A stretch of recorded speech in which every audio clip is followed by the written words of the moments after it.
Hi performance golfers, this is Coach Carolin, and today we're going to talk about a big misconception in golf, which is how forward shaft lean at impact gets created and why you need it. But don't you worry, we're going to jump into some drills and we're going to explain all of that so you can make sure you play it like the pros.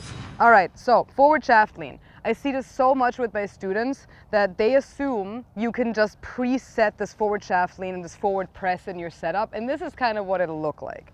They'll set up to it, and then they set up somewhat neutral in the beginning, but then slowly before they hit, their handle starts traveling forward. And this is what it looks like. And when you do this with an iron, it's not good, but you can get away with it somewhat more than with a wood. So if you had a hybrid and you did this, you're really kind of in the woods, quite literally. So we want to make sure that forward shaft lean at impact, because we all know, we see the pros and we see how, that impact position there is like, wow, and it's so powerful. There's so much, you can see the power behind that position, right? But how do we get there? And let me tell you, we do not get there by pushing our hands forward. This is not how we get there. So let's talk about how we do get there. Shockingly enough, forward shaft lean is created by your body, by your core and by your pelvis, most specifically through impact. So through impact, when you struggle with compression, when you struggle with contact, it's because your body actually wasn't able to shift its weight significantly enough forward towards the target. So if you look at me now, and if I'm putting my club right here, and if I kind of extend it to my core, to my belly button, if I move my core back, and if I kind of like spin out, if you will, now you see how that actually decreases my forward shaft lean. So now my shaft lean is now actually going back, which we do not want. This is going to create weak shots, it's going to create chunks, it's going to let that iron bottom out before the ball. So if this is what's happening, if you're chunking it, if you have weak shots, this is likely what's going on. So make sure that you look at this relationship of the button of your club to your belly button. And now when you shift over, I'm just shifting my weight to my front foot this time. See, by me just shifting my weight over, what happens to the shaft? That's right, it actually leans forward, and that's exactly how forward shaft lean should be created efficiently at impact.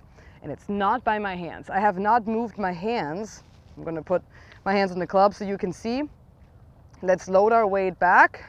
You see what happens to my shaft angle here? Let's load our weight forward. See what happens to my shaft angle here.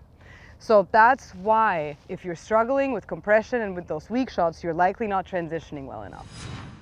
All right, guys, quick break from today's video. Look, if you want to make massive improvements with your game and actually get way better in 2025, you got to do something different than you've done before. And one of those things that I highly recommend is checking out these 2-day schools that my friends at Performance Golf are hosting. These are with the best coaches in the world, people you see me in videos with all the time, like Martin Chuck, Angie Rice, Erica Larkin, many more of the top coaches at awesome places all around the United States. We're seeing great results with these schools because what we're able to do when we see you in person is really find and fix the main root issue. Most all of us have like 4 or 5 things wrong with our swing. You can't do them all at one time, but you can find and fix the main one thing, which we can do in person like that. We're able to make massive improvements. I'm talking like maybe 2 years of improvements in only 2 days. So if you're looking for something to really fast track your improvement, this could be the thing that could take you to the next level. We'll put a link in the description down below.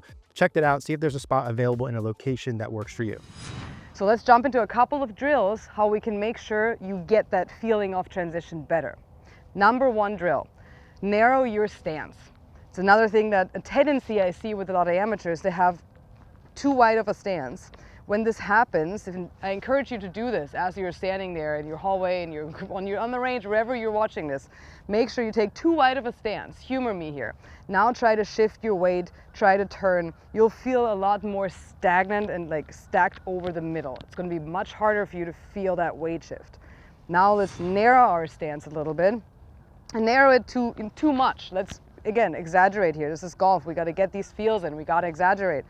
Now feel like you're loading back and feel like you're loading forward. Now you can actually feel your weight shift. So let's make sure that we're hitting a couple of balls with this narrow stance. And you can do half shots. I love half shots because half shots really tell you the story. You can't compensate. You don't have enough time to compensate for stuff in a half shot. So these are going to be your best friends if you struggle with contact. So I've narrowed my stance and I really want to feel like I'm loading back and I'm loading through. And you don't just want to load your weight on the front foot in the beginning either. That's not the solution. Just like this isn't the solution, this isn't the solution either. We want to make sure this is a swing, right? We go back, we go forward. We go back, we go forward. So let's hit a couple of shots, feeling like we're loading that back foot, and then we really load that front foot going through. There we go, nice little punch shot. And I encourage you to do this a couple of times. Hit like 10 shots like this with this narrow stance. Pretend like you're pitching. I have an 8-iron right here. You can do this with whatever iron you'd like to do it with.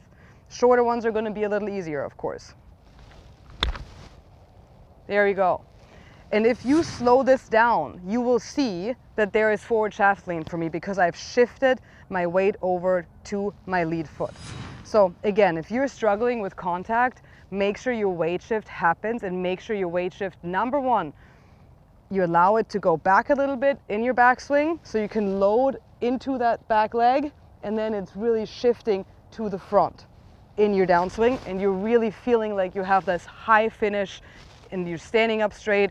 All your weight is on your left foot. Right foot is just decoration. You should be able to just pick that right foot right up. And I see this a lot. If you're like this, it's a lot of people on the range. If you walk down the range, if you pick that foot up, you'd fall backwards.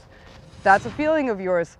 You're not shifting your weight correctly. So I hope this clarifies what forward shaft lean is and what definitely isn't. So if you like this video, make sure you leave us a comment below, you like and you subscribe, and we cannot wait to see you guys next time.